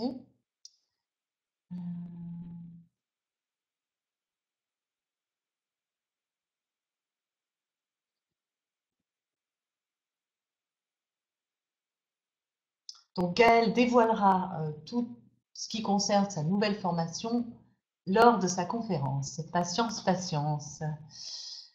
Bon, je vois qu'il y a beaucoup de retours sur le café. Ben, je vous remercie parce que c'est vraiment un bel outil. C'est très simple à faire. Donc, ça fait partie des choses. Mais inventez aussi, inventez vos événements, vos cafés. C'est ça qui est chouette. Moi, ah oui, il y a une chose que je voulais vous dire aussi, c'est ce qui m'a beaucoup porté. C'est génial de créer son activité parce qu'enfin, on est dans la créativité. Moi, je me rendais compte qu'en fait, je souffrais en tant que salarié de ne pas pouvoir mettre à contribution ma créativité. Et là, voilà, je peux le faire. Et les idées fusent dans tous les sens. Alors, est-ce que je paye un droit de marque méthode expert? Non. J'ai j'ai le droit de marquer méthode expert sur mon site et chaque fois que je me présente parce que je suis formée et je suis agréée par l'Institut Expert, tout simplement. Mais je ne paye pas pour ça. Je paye l'adhésion à l'Institut parce que c'est une association, mais donc à l'Institut Expert International qui fédère les praticiens, mais je ne paye pas en tant que telle la marque méthode expert. Oui, le FT, c'est très bien également. Oui, oui. Comment on se forme à Tipeee, demande Marie. Bah, donc, il y a des formations. Alors, je me suis formée aussi chez Alette Naquet, qui est donc ma formatrice en méthode expert. C'est aussi ma formatrice à Tipeee. Euh, donc, voilà, quelques jours suffisent. Quelques jours suffisent. Par contre, ça me paraît fondamental d'avoir une base en relation d'aide. Il ne s'agit pas de se former à Tipeee puis d'ouvrir un cabinet. Enfin, moi, j'alerte là-dessus. C'est important d'avoir une première base. Je n'aurais pas lancé mon cabinet juste avec quelques jours de formation. C'est plus un complément pour moi, Tipeee.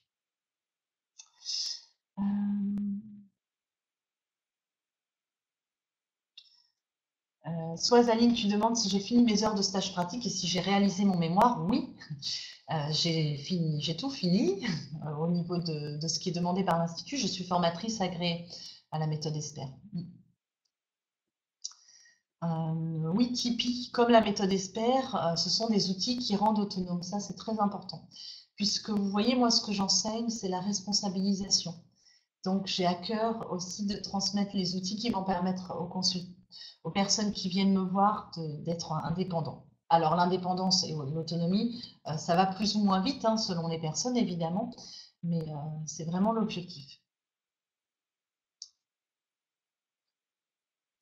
Alors, Marie, tu demandes comment, après s'être autant enrichie, conserver toutes ces infos en dehors de l'écrit? Existe-t-il une méthode de mémorisation? Alors, si tu parles de ce que tu as entendu en conférence, je t'inviterai à pas te mettre la pression, Marie. Ce qui compte, c'est tu vas retenir les choses qui vont être importantes pour toi et ce sera juste. Retenez ce qui est bon pour vous, ce qui vous parle et commencez un pas après l'autre à mettre en place ce qui vous parle.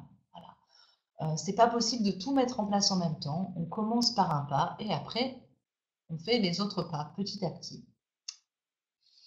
Merci pour ton authenticité, me dit Jérémy. Merci beaucoup, Jérémy. Est-ce qu'il faut pratiquer mes outils chaque jour? Bah, il faut. Alors moi, j'enseigne, il n'y a pas à dire il faut. Moi, j'enseigne de remplacer les il faut par les je choisis.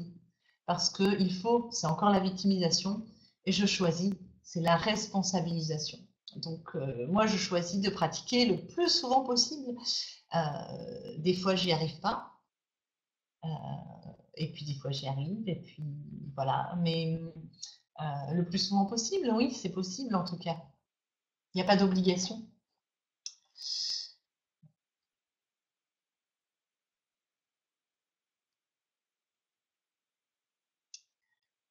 Quel type de passion j'ai eu à mes débuts? J'ai eu de tout. J'ai eu un peu de toutes les problématiques. Alors, j'ai eu beaucoup. Alors, si, ce que je peux te dire, Vilia, c'est que j'ai eu beaucoup de personnes qui étaient déjà sur un chemin du mieux-être. Voilà. J'ai eu beaucoup de personnes qui avaient déjà travaillé sur elles, pardon, et qui pour autant, voilà, avaient encore des choses à régler. Donc voilà, c'est le type de personne que j'ai eu. Et alors, ce que j'adorais, enfin, j'adore toujours. Mais au début, ce qui m'a vraiment marqué, c'est que j'avais une connexion très forte avec les personnes que je recevais. C'est-à-dire, je sentais vraiment l'amour, mais l'amour au sens de vibration positive au sens large. J'ai vraiment senti ça très fort. Je continue à le sentir, mais au début, ça m'a vraiment épaté, ça. Voilà, c'était une très belle découverte pour moi. Qu'est-ce que je me posais au sujet de la légitimité? Alors, suis-je assez qualifiée? Suis-je assez compétente? C'était pas trop autour de la qualification. Alors, si, un petit peu.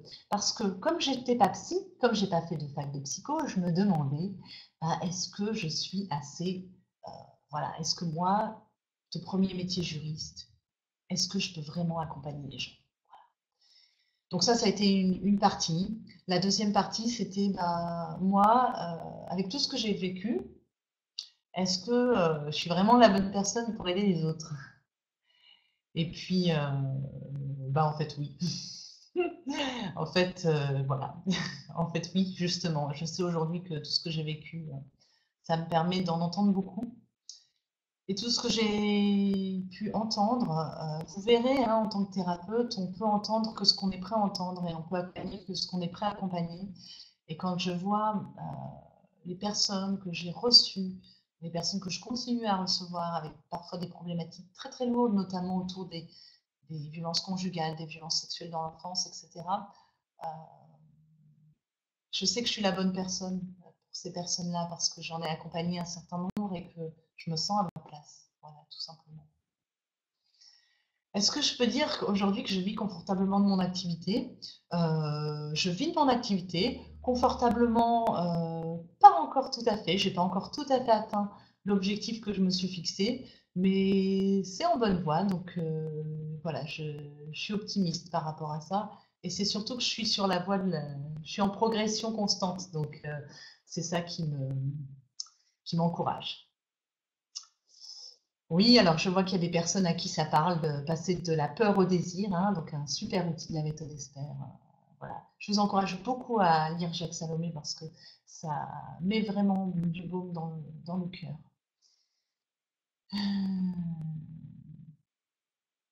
Patience, Hélène, pour télécharger le PDF, ça va peut-être venir. Si c'est pas ce soir, ce sera demain.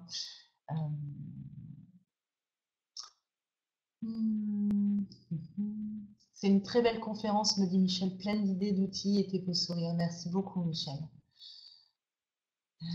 Merci à vous, hein, c'est vraiment chouette. Vous savez, je suis tout émue en fait parce que c'était pas facile de me lancer dans cette expérience, voilà. Et je me dis qu'il y a un an, j'aurais pas osé faire tout ça, j'aurais pas osé être là où j'en suis aujourd'hui. Bref, la vie est belle. Alors,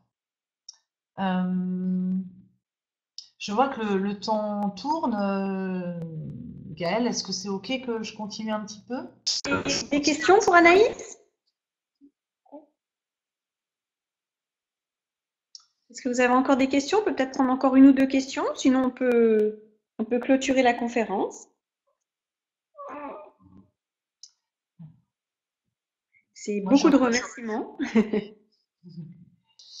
Oui, j'ai trouvé ça moi aussi très très clair, très inspirant.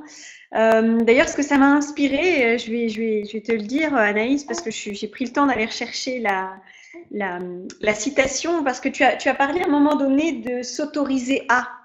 Je crois pas que c'était abordé encore pour l'instant dans notre opération thérapeute à succès. Il y a un moment, c'est de se dire, ok, j'y vais, je m'autorise à parce que c'est moi, et qu'à un moment donné, il faut que j'y aille. Et tu vois, c'est si je peux me permettre du coup de citer une autre Anaïs célèbre, c'est Anaïs Nin. Et la petite phrase, c'est 21 temps où le risque de rester à l'étroit dans un bourgeon était plus douloureux que le risque d'éclore. Et c'est ce que tu as mentionné quand tu as parlé de ton expérience en entreprise, qu'à un moment donné, c'est tellement plus juste de rester là où on était que la vie nous pousse dehors et que ça devient vraiment trop difficile de rester dans ce qui était à un moment donné encore notre zone de confort et qui nous pousse à aller de l'avant, qui nous pousse vraiment à éclore. Et donc vraiment, je voulais te remercier d'avoir parlé de cette dimension s'autoriser à, et de se dire ok, on y va, et que de toute façon la vie, si c'est juste, la vie va faire en sorte que ça se passe bien, ok, que je puisse négocier, ben, comme tu l'as fait, un temps partiel, une rupture conventionnelle, etc. Alors attendez, j'essaye de vous la copier ici. Tu sais, Gaëlle, j'en profite pour te remercier parce que cette citation, en fait, je m'appelle Anaïs parce que grâce à Anaïs Nin. D'accord. Alors, j'arrive pas à la copier, mais je vais la recopier, donc ça va me prendre un tout petit peu plus de temps.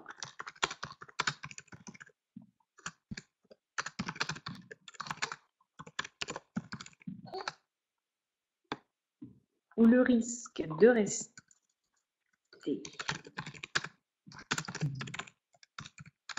Ah oui, je suis très émue du coup parce que c'est vraiment, ça me parle beaucoup et je connais ça, tu vois. Ah, ok.